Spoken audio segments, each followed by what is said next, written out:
이제 경제 문제뿐만 아니라 동북아 외교 안보 문제로 확대되고 있습니다. 저는 일본의 파이트리스트 삭제는 일본이 더 이상 한국을 동북아 안보 파트너로 인정하지 않겠다는 선언이기 때문에 파이트리스트에서 대한민국을 배제할 경우에 한일 군사정보보호협정 폐기를 촉구한 바 있습니다. 지금은 그 어느 때보다도 국민들이 힘을 모아야 할 때입니다. 정치권이 앞장서야 합니다. 이에 정의당은 대표를 포함한 대표인 저를 포함해서 다시 말씀드리겠습니다. 지금은 그 어느 때보다도 국민들의 힘을 모아야 합니다. 정치권이 앞장서야 합니다. 이에 정의당은 대표인 저를 포함해서 상무위원과 의원단 전원이 휴가를 취소하고 일본의 2차 도발에 대한 비상대응체제를 갖추기로 했습니다.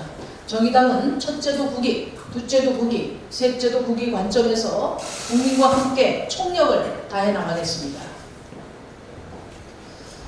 정부는 일본 수출 규제 대응책을 앞세운 위험한 규제 완화 추진을 당장 멈추기 바랍니다. 그리고 반도체 소재 산업 선진적 생태계 구축을 위한 종합적인 플랜을 제시하기 바랍니다. 정부는 반도체 소재 산업 경쟁력을 뒷받침하겠다며 화평법과 화관법 완화, 52시간 근무제 특례 확대, 더 나아가서 산업안전법 개정, 법인세 상속세 인하 등 전방위적으로 확대되고 있는 재개의 요구를 무분별하게 수용할 태세를 보이고 있습니다. 이러다가 박근혜 정부 때도 이루지 못한 재개의 수원 과제들이 문재인 정부에서 더 쉽게 소원풀이되는 것이 아니냐는 우려가 확산되고 있습니다.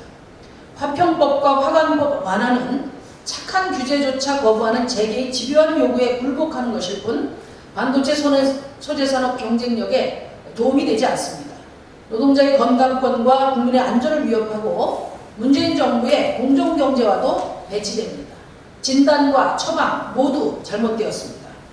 반도체 생산에 필요한 고순도 불산을 전적으로 일본에 기대게 된 것은 화평법 때문이 아니라 반도체 기업들이 미래 위험에 대비해서 마땅히 해야 할 기술 투자를 하지 않았기 때문에 발생한 문제입니다. 2012년 구미 불산 폭발 사고 이후 삼성전자, SK 하이닉스 등 반도체 업체들은 강화된 규제를 피해 국내 생산을 포기하고 일본에서 수입하는 손쉬운 선택을 했습니다. 만약 그때 오히려 기술 투자, 설비 투자를 강화하고 일본의 안전관리 기술, 오염관리 노하우를 배워서 국내 생산 체제를 갖추었더라면 지금쯤은 일본을 넘어설 수도 있었지 않았겠나 생각해 봅니다. 또 반도체 소재 부품 산업의 경쟁력을 위해서는 삼성전자와 SK 하이닉스 등 반도체 산업이 전후방 산업에 대해 적극적인 지원을 하는 것이 가장 중요합니다. 일본은 반도체 기업들이 소재 회사와 협업, 기술 지원, 차세대 반도체 공동 연구 등을 통해 경쟁력을 확보해 왔습니다. 이에 반해 우리 한국은 삼성전자나 SK 하이닉스 같은 반도체 기업들이 기술력과 비용 등을 이유로 해서 소재 회사의 기술 지원을 소극적으로 하고 차세대 재료에 대해서는 아예 함께 개발하려 하지도 않았습니다. 따라서 정부가 반도체 산업 생태계 구축 과정에서 해야 될 가장 중요한 일은 공정경제를 실현하는 것입니다. 정부가 재정적 지원을 하더라도 대기업들의 뒷바라지가 아니라 선진적인 생태계 조성을 목적으로 해야 합니다. 지금처럼 대기업 중심의 수직 계열화 구조를 혁신하고 반도체 장비 소재 부품 기업들이 수평적 네트워크를 통한 기술 협력이 가능하도록 투자하고 또 유도해 내야 합니다. 한국의 노동자의 사망 만율은 일본보다 3배나 높습니다. 그럼에도 안전규제 완화를 요구하는 것은 2002년 구미, 2013년 화성 불산 누출 사태와 가습기 살균제 참사의 교훈을 잇자는 것입니다. 재계는 화학산업에서 안전관리와 오염관리는 핵심 경쟁력이라는 것을 받아들여야 합니다. 제가 대표 발의해서 제정된 화평법은 이를 뒷받침하기 위한 최소한의 착한 규제입니다.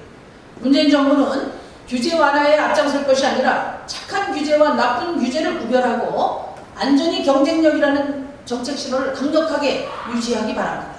정부가 반일 국면에 편승해서 손 안 대고 코풀 여는 재계의 세력과 보수 세력에 끌려다녀서는 곤란합니다. 정부가 정신 차리고 중심 잡기 바랍니다. 자유한국당 황교안 대표가 이틀 전에 현재 안보 상황에 대해서 초유의 안보 재앙 사태라며 9.19 남북 군사 합의 폐기 등을 주장했습니다. 대한민국의 시계를 이명박 박근혜 정부 시절로 되돌리자는 얘기입니다. 남북이 다시 군사 긴장 상태로 돌입하자는 말입니다. 북한이 미사일 발사와 같은 군사 도발을 중단해야 한다는 것은 100번 동의합니다.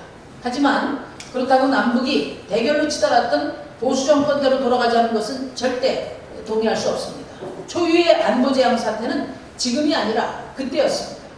보수 정권 9년의 불신관계를 극복하고 어렵게 맺은 9.19 군사합의입니다. 남북이 적대 행위를 중단하겠다는 엄중한 선언이자 한반도 평화를 지켜내겠다는 의지입니다. 정치적 목적에서 함부로 폐기를 입어버릴 만한 합의가 아닙니다.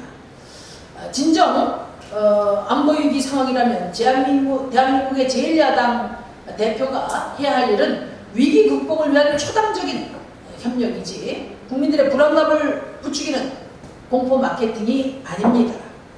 황 대표와 자유한국당은 보신용 위기 조성을 즉각 중단하기 바랍니다. 상산고 지정 취소 부동의와 관련해서는 자료로 서면으로 대체하겠습니다.